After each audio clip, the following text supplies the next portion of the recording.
안녕하세요. 음악 커뮤니케이터 가치입니다. 오늘 엠넷의 보컬 그룹 만들기 서바이벌 방송인 빌드업 3회 리뷰인데요. 같이 소리를 낼 수...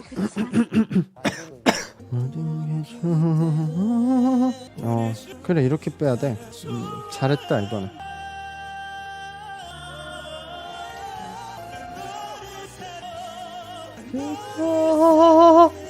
이 노래를 연습하는 분들, 특히 보컬 트레이닝을 하시는 분들은 좀 좋은 교보제가 될 수도 있을 것 같아요. 이 두 명의 가창이. 왜냐면은 이건 어쩔 수 없이 지금 윤희아님은 발라드 싱어로서 하시는 분이고 마재경님은 원래 팀 활동을 하던 보컬이니까 차이가 날 수밖에 없는데, 이건 마재경님 입장에서도 본인이 더 성장하려고 하면은 이 무대를 본인이 다시 모니터링하면 좋을 것 같은데요. 제가 이거 여러 번 얘기했는데, 소리를 바이브레이션이 안 낼 때도 소리라는 건 울림이 있으니까 바이브레이션을 만들기 전에도 소리는 울림을 가지고 있는 거예요. 울려서 우리가 소리를 내는 거잖아요. 이 매질을 통해서, 진동을 통해서. 근데 우리는 바이브레이션을 통해서, 비브라토를 통해서 소리의 안정성, 그리고 성량, 그런 입체감, 이런 거를, 감정 표현을 내기도 하고 소리의 일관성을 만들기 위해서 바이브레이션을 만드는데, 바이브레이션이 없던 구간의 음과 바이브레이션이 뒤에 생겼을 때가 차이가 나면은, 연결성이, 그 울림의 크기, 음의 크기가 연결되지 않고 툭 달라져 버리면은 이상하게 들려요. 그걸 구분 못하는 분들도 그냥 들을 때 갑자기 음량이 커져 버리거나 갑자기 울림이 커지면 어쨌든 뇌는 소리를 다 파악하니까 뭔가 이상하다. 그게 자연스러운 사람 노래 들을 때는 끝까지 그냥 여음까지 즐길 수 있는데, 그러다가 바이브레이션에 툭 튀어버리면은 거기서 딱 끊기는 거죠. 근데 그러기 위해서 중요한 거는, 바이브레이션을 붙일 때 이 음이 가지고 있는 울림 안에서 바이브레이션을 붙이는 게 가장 좋은 거예요. 음의 굵기가 예를 들어 이렇게 얇게 가다가 점점 키웠으면 요 안에서 끝에 바이브레이션을 붙이면 요 안에서만 내면 좋거든요. 지금 윤희아님은 전부 그렇게 했어요. 예를 들어 자기가 울림을 더 크게 가져가고 싶으면은 이미 바이브레이션을 내기 전에 음의 크기를 벌려놓고 넓혀놓고 굵게 울림을 더 크게 만들어놓고 그 안에서 바이브레이션으로 끝냈거든요.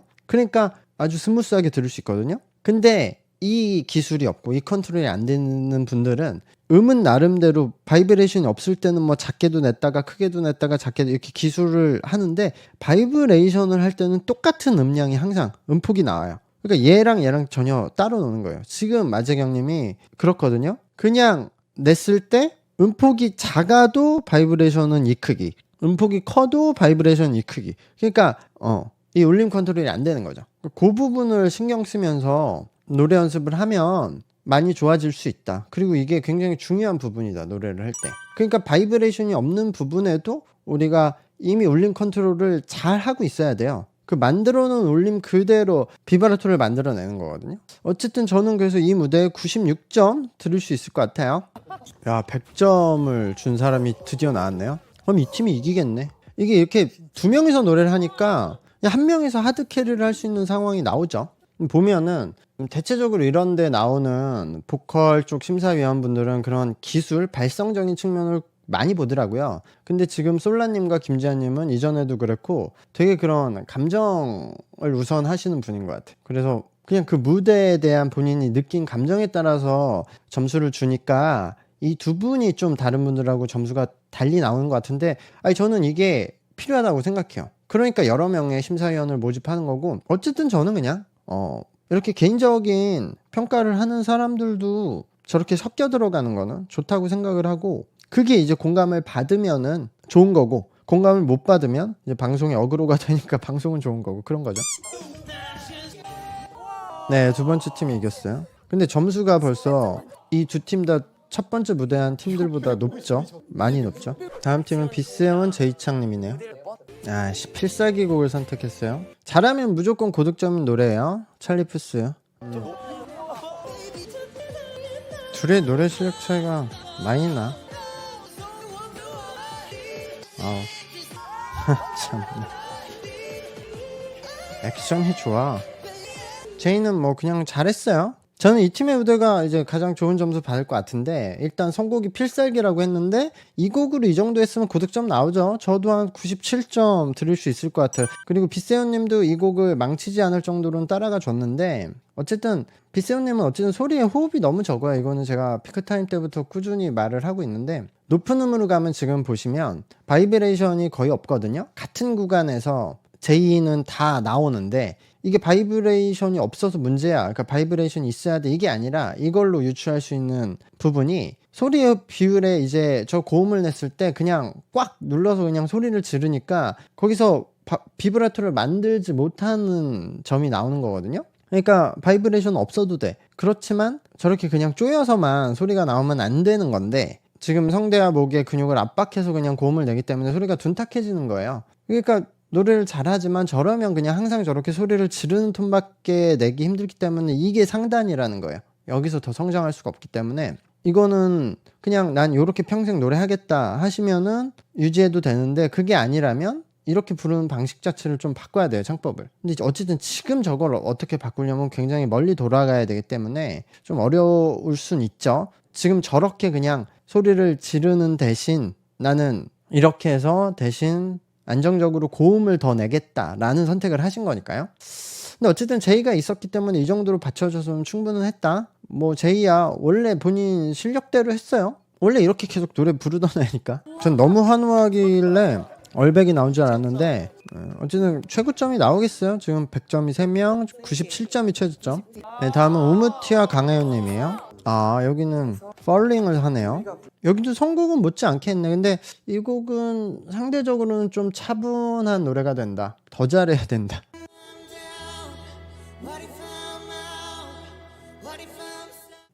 두 사람은 베스트의 가창을 한 것 같은데, 근데 이런 조용하고 섬세한 노래, 그리고 낮은 음을 부를 때 보컬의 단점이 잘 드러나거든요. 근데 뭐 그런 것 치고는 우무티랑 강현님이 노래를 잘했어요. 우무티가 보컬의 기술이 엄청 뛰어난 게 아닌데 그렇게 단점도 없고 감정 표현은 잘했거든요. 그러나 제가 일부러 이제 무대를 안 보고 소리만 들었는데, 그래도 약간 아무래도 본인이 표현하려고 하는 감정 표현을 정확하게 표현하는 기술력이 받쳐주진 않는다 해서 살짝 인위적인 부분이 있었고, 강현님도 마찬가지인데 지금 저 톤을 유지하기 위해서 저게 만들어내는 톤이기 때문에 원래 가진 톤이 아니에요. 그래서 말하시는 목소리랑 노래할 때 전혀 다른 건데, What if I know 이런 식으로 소리를 이 위쪽으로 앞쪽으로 탁 걸고 콧소리를 넣어서 저 음색을 만드는 건데, 그러니까 어쩔 수 없이 인위적일 수밖에 없어요. 그리고 이 앞쪽의 콧소리를 사용하기 위해서 소리를 많이 그냥 밖으로 꺼내버리거든요. 소리가 호흡이 많이 빠져요, 밖으로. 그러니까 좋은 음색을 선택한 대신 다른 단점들이 나오는 건데, 저게 이제 더 노래를 많이 하시면 저것도 보완이 될 거예요. 사실 저기서 호흡까지 다 빠뜨리지 않고 담아서 올릴 수 있으면 이무진이 되는 거거든요. 그래서 어쨌든 좋은 노래였고, 특히 이제 둘이서 하모니를 부를 때는 마지막에 그때는 굉장히 좋았어요. 근데 어쨌든 이런 조용한 노래를 했을 때는 저같이 그냥 이렇게 섬세하게 소리를 들으면 약간 인위적인 부분이 둘 다 들린다. 그래서 저는 이 무대에 95점을 드릴 것 같아요. 와, 이 팀이 이겼네. 그럼 거의 만점을 받았네. 와, 저는 사실 이 팀의 무대가 아까 윤이나님의 무대보다 잘했다고 생각이 들지 않은데 이 팀이 이기네요. 대단한데, 근데 이런 부분이 있을 수 있어요. 이거는 뭐 서로 취향 차일 수도 있지만, 이게 라이브에서 듣는 것과 우리가 이미 정제된 무대를 보는 것의 차이, 특히 이런 섬세한 노래를 했을 때, 그러니까 지금 이분들처럼 이 무대가 가장 좋았다고 느끼는 시청자분들도 있을 테고, 저처럼 아 근데 그 정도는 아닌데 라고 느끼시는 분들도 있을 거예요. 그거는 이제 본인의 취향 차일 수도 있고 들리는 차일 수도 있는데, 그것보다 이런 부분도 있는 게, 현장에서는 어쨌든 라이브로 듣잖아요. 그리고 굉장히 큰 소리로 듣거든요. 그러면은 지금 우리가 정제된 영상으로 방송으로 보는 것처럼 저런 섬세한 부분들이 다 캐치되진 않죠. 그러니까 이분들은 이 무대가 가진 장점만 현장에선 들렸을 수 있고, 그러면은 엄청 좋은 평가가 나올 수 있는데, 이렇게 정제돼서 방송으로 볼 때는 저는 작은 소리에서 약간의 단점들이 더 보이는 거죠. 현장에서는 그런 걸 다 듣기 어려운, 실제로 현장에서는 소리가 굉장히 크게 들려서 이어폰을 끼고 들어도 방송만큼 디테일하게 들리진 않아요. 대신 현장에서 더 잘 들리는 부분들도 있고, 그래서 항상 싱어게인도 현장 평가랑 이제 시청자들의 평가가 다른 경우가 많죠. 아하. 그런 걸 수도 있어요. 근데 저는 그래서 사실은 라이브들을 많이 가고 공연들을 가서 들어버릇하면 좋겠다고 생각이 들어요. 그러면은 지금 우리가 말하는 것들이 단점이 아닌 걸 아는데, 그게 더 좋은 방향이죠. 네, 오늘 방송 여기까지인 것 같은데. 네, 저는 오늘은 그 윤이나님과 제이창이 노래는 가장 잘했다고 생각이 들고요. 생각해보면 결국 첫 무대한 분들이 점수가 제일 낮았네. 점수는 계속 높아졌네, 뒤로 갈수록. 어쨌든 이 정도 무대 퀄리티가 나오면 저는 방송 시청률이 더 올라가야 된다고 생각을 해요.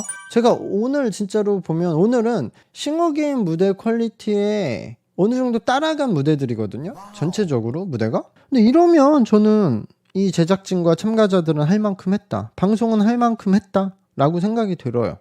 그래서 이러면 사람들이 좀 더 봐야 될 것 같은데. 어쨌든 순위가 나오고 있는데 이 순위는 조금 크게, 어쨌든 보시면 제이창이 1위예요 이동훈님이 2위. 어쨌든 거의 15위까지는 아이돌계라고 할 수 있어요. 그 안에 뭐 아이돌이라고 할 수 있는 팀인가 라고 얘기할 수도 있는 사람들이 한둘 있지만, 지금 보는 분들은 대부분 저 팀의 팬분들이라서 이게 시청률이 올라가서 더 많은 유입이 되지 않는 이상 방송과 상관없이 이 순위가 한동안 유지될 수 있겠죠. 그러니까 무대들이 더 온라인을 떠돌아다녀서 시청률이 오르길 기대해 볼 수밖에 없을 것 같아요. 네, 영상에 좋아요와 채널 구독도 부탁드리도록 하겠습니다. 그리고 여러분들 명절 잘 보내시고 새해 복 많이 받으시고요. 제가 빨리 시간을 내서 라이브 방송도 키도록 노력하도록 하겠습니다. 감사합니다. 안녕.